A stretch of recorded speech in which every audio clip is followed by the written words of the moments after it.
Nitug-an ni Department of Education Region 7 Director Dr. Salustiano Jimenez, kinsa mo'y pangu sa Association of Regional Executives of National Agencies kon Arena 7 nga nagpadayon ng ilang transition discussion sa mga buhatan sa national agencies alang nasa Negros Island Region.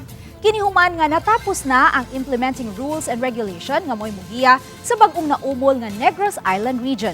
Gipasabot sa direktor nga ang maglangkob na lang sa Central Visayas ning tuiga mao ang mga probinsya sa Subo ug Bohol. Niadtong Hunyo sa niaging tuig, gipermahan ni Presidente Bongbong Marcos Jr. ang balaod nga Republic Act 12000 o ang NIR Act nga langkuban sa mga probinsya sa Negros Oriental ug Siquijor nga sakop unta sa Central Visayas. Mukumpleto kanila ang probinsya sa Negros Occidental.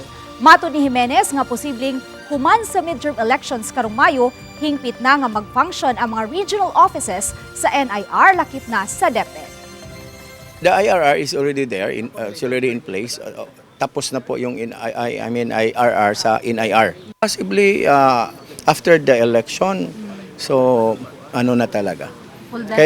Kaya nga during the Sivera in Bayawan, I emphasize that this would be the last Sivera wherein the 4 provinces will be together because next Sivera next year, so there will only be 2 provinces in Central Visayas.